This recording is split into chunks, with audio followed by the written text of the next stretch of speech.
Hello, my name is Joe Cartwright and welcome to my studio. This is my first video for 2025 and hopefully it's the first of a number of videos I'm going to produce that are shorter than my more complex paintings to help people who have a limited amount of time to paint but would still like to paint on a regular basis. In today's subject, we're going to be looking at how to produce a sky with interesting clouds in a simple landscape. So because the sky is the hero of this painting, the ground will be very limited. So I'm going to bring the horizon down to here. And then I'm going to have a hill that comes down this way. And later we may put in a tree or something like that. I begin by wetting the back of my paper. Just place a clean towel underneath it so that any water doesn't run onto the front of the paper. So I'm not wetting the front of the paper, just wetting the back. And you can see there's a lot of water on my brush. It's amazing how much water the paper absorbs.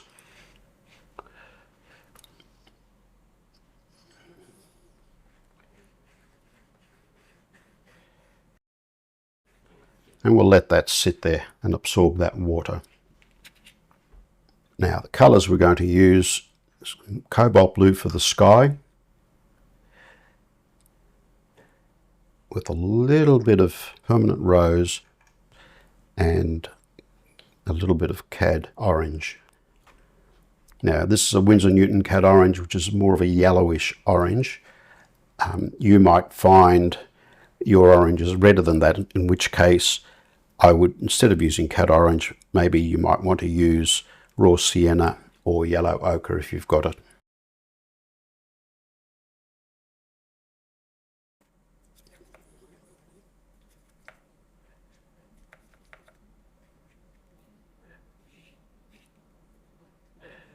That's good. I like to pre-test my colours before I start painting. And the permanent rose,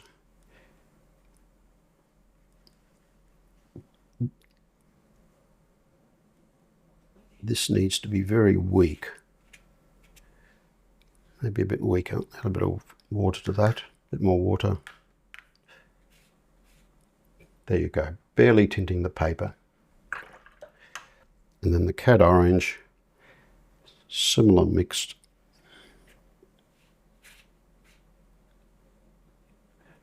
Maybe just a little bit stronger in tone.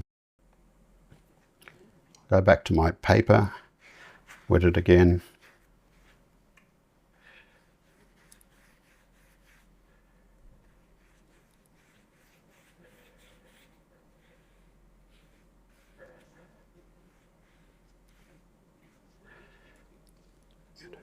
Because this is a small piece, I don't need to wet it as much as I normally would.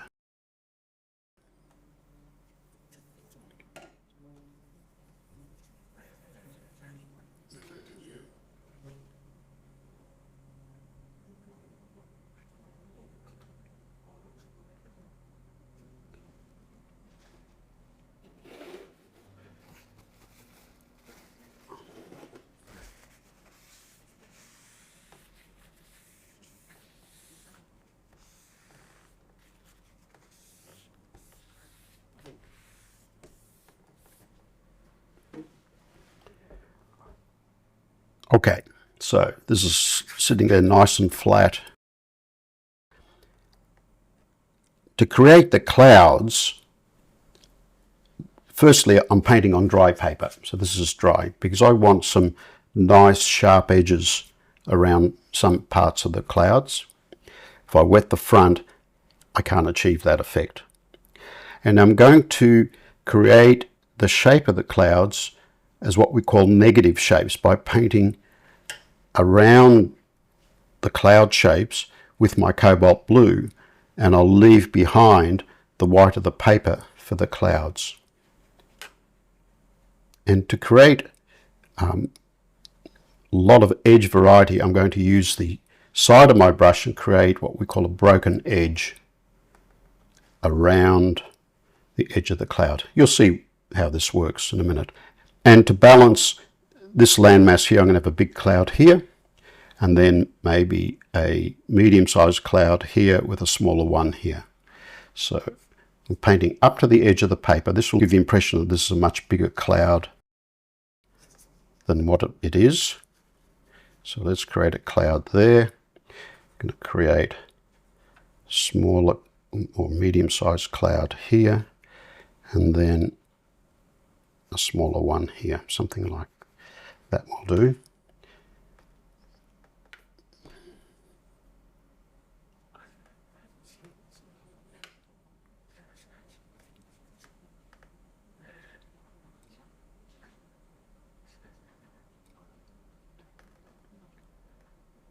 And I'm filling in the areas of solid sky. And then as I come lower down the paper, I'll add more water to my mix, because as objects, and the sky is an object, so as objects recede into the distance, they get lighter in tone. Drop a little bit more paint there. Let's make this a bit more varied.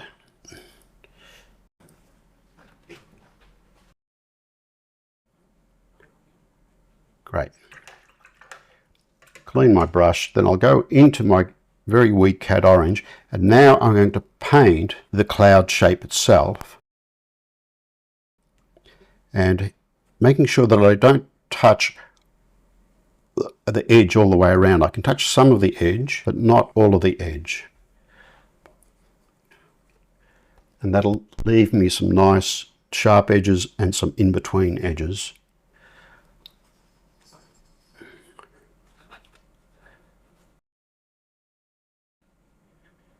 Let's drop some colour there too. And then the same here.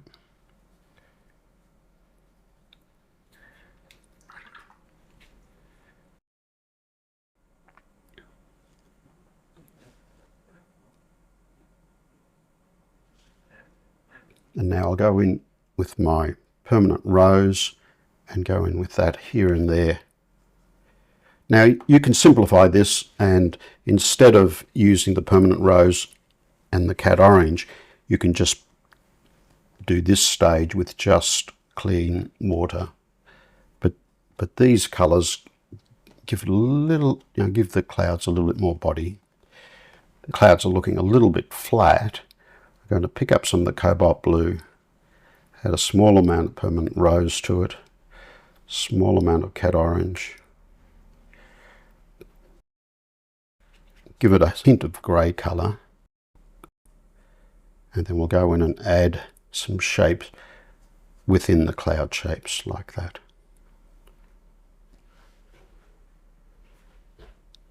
And that's it. So that's our sky done. Any edges that look artificial, in that they're too straight, then I go in and break them up.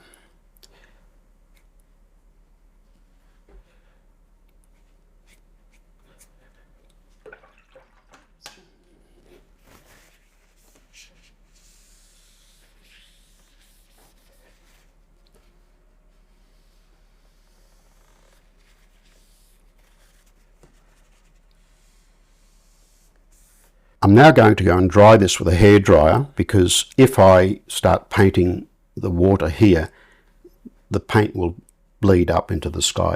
And sometimes that's okay, but I really don't want to do that with this painting.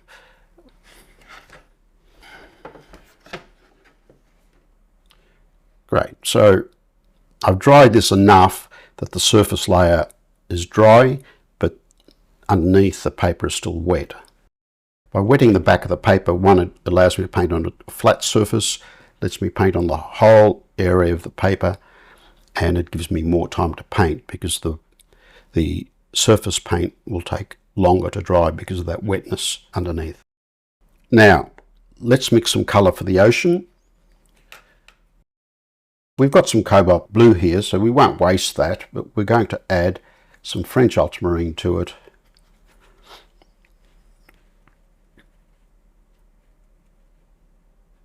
tiny bit of permanent rose and some burnt sienna.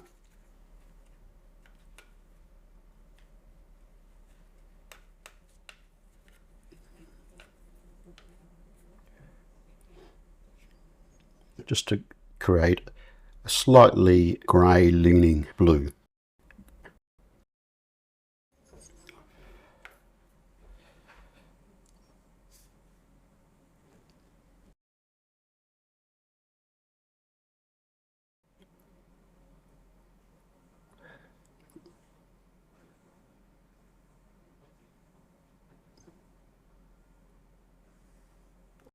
I'll use the point of my brush to establish the distant horizon line.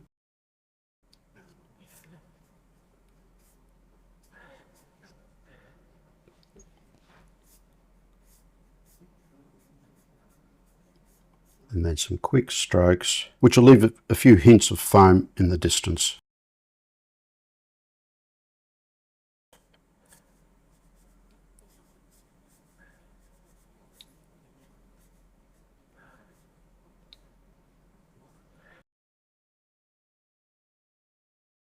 Instead of having a totally flat ocean, I'll pick up some of this paint, move it to a dry part of my palette, add some more French ultramarine, burnt sienna.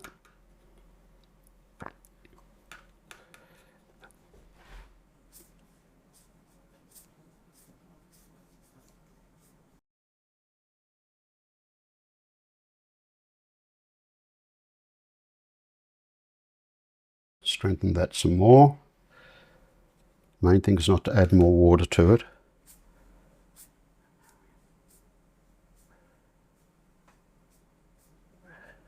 So the ocean gets darker as it gets deeper.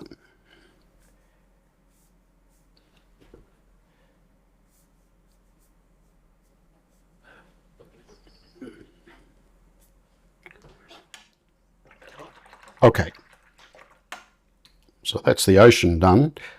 I'm now going to go in and dry that so I can paint the landmass.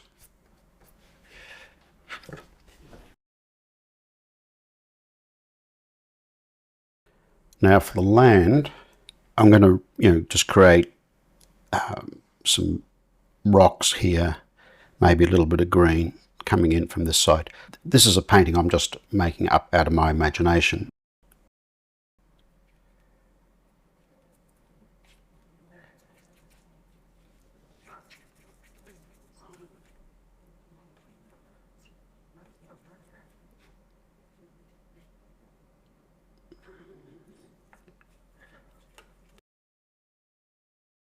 So I'm mixing a dull brown here, burnt sienna into that leftover ocean mix.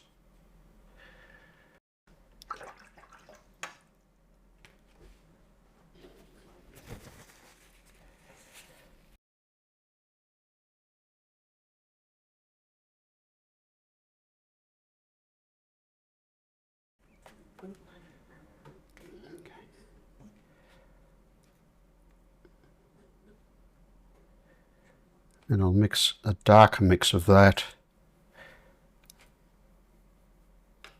Just, again, burnt sienna and French ultramarine. And the green.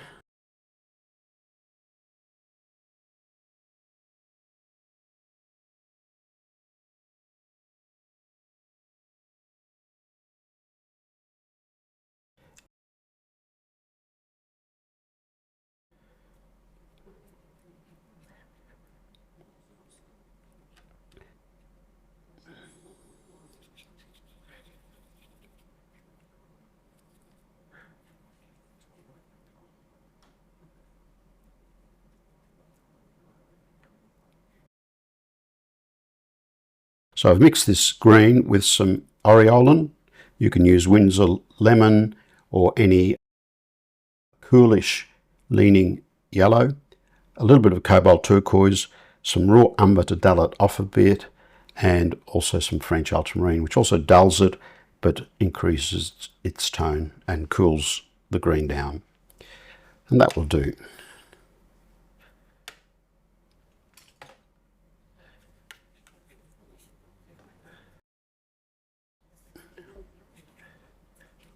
want a bit more brown in this mixture.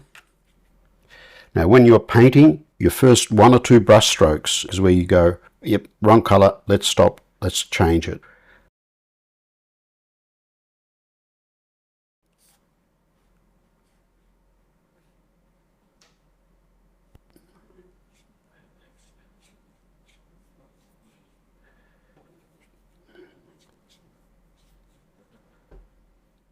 And then I'll throw in some grasses here.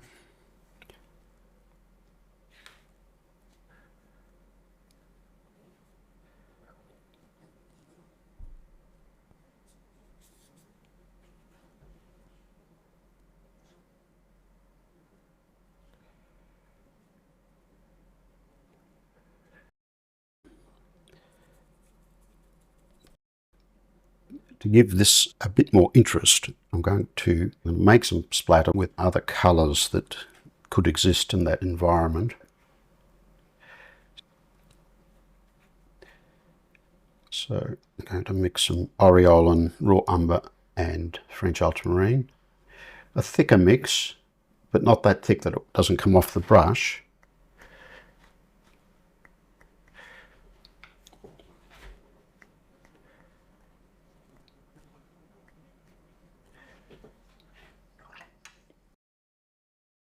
Some permanent rose.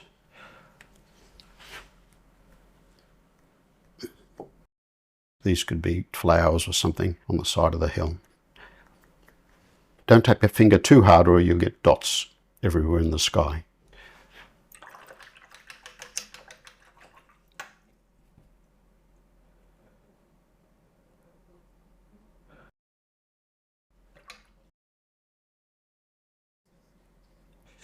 Now, in this painting, we're going to assume the light is coming from this direction, in which case this part of the hill will be a little bit lighter. So I'm just going to get some clean water in my brush and just drizzle it along that edge.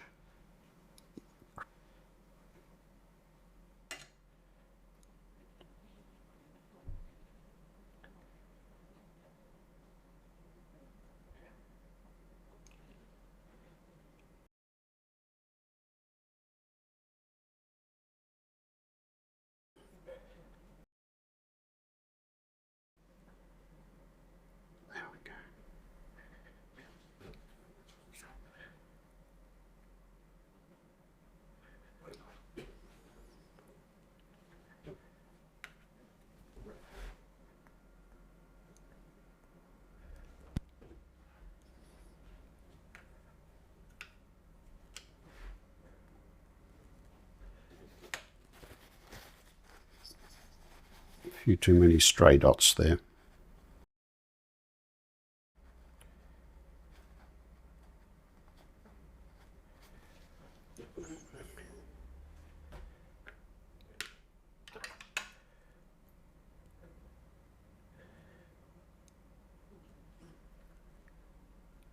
So here we're just letting the water help us create the lighter areas of our painting.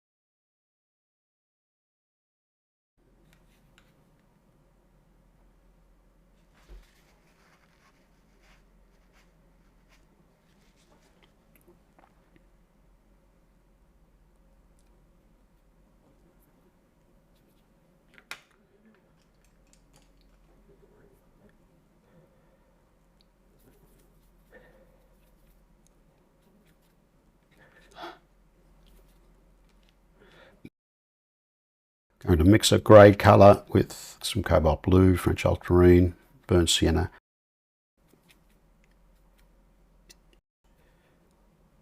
It doesn't matter exactly which blue you use, but because I've got a lot of blue in the sky, I've added more Cobalt Blue than I might have used otherwise. And I'm going to paint in here a lone tree.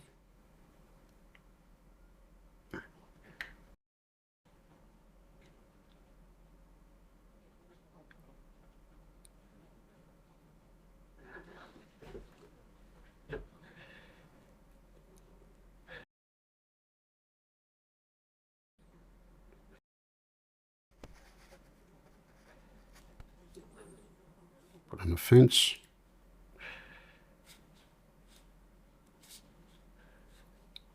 Again, this is just out of my imagination.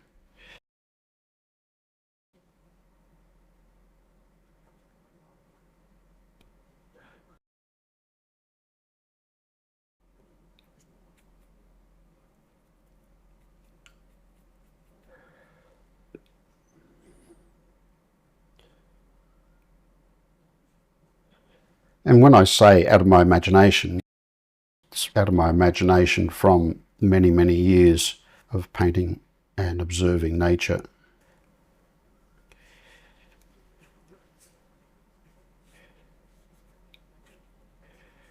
Throw in some other shapes here.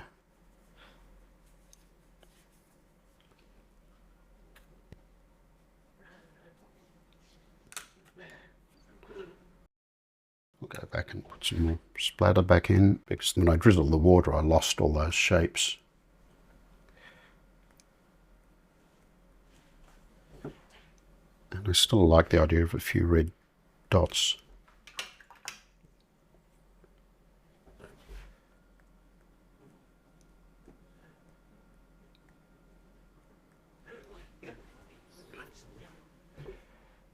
And that will do.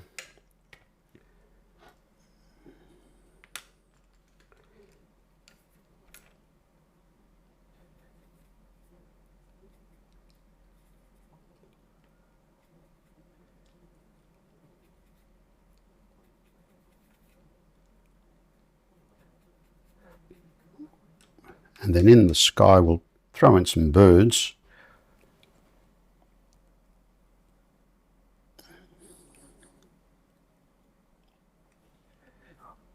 And birds help direct the eye.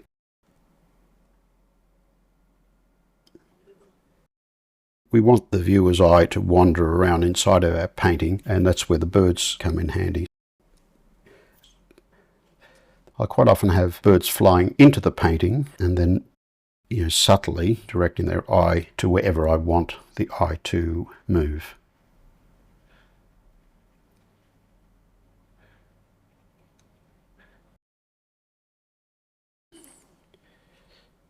Vary the size and shape of these birds.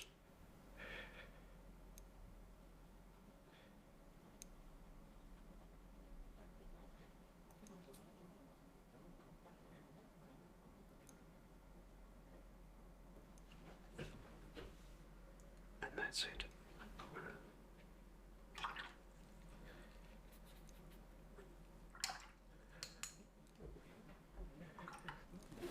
Some of this paint bled up here, so I'll just lift that with a damp brush.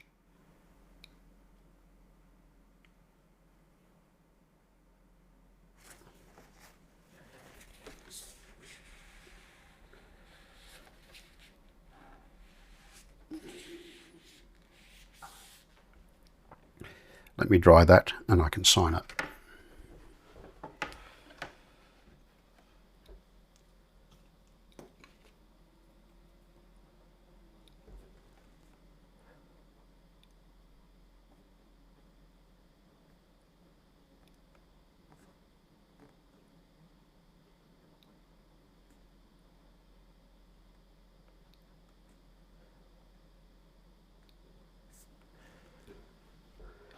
And that's it for this one, folks. Hope you've enjoyed it. If you did, please give it a like and subscribe to the channel if you haven't already done so. If you have any requests for future simple videos like this, please leave them in the comments below. And if you are able, please consider supporting me on Patreon so I can continue to produce these videos for you. I look forward to seeing you for the next one.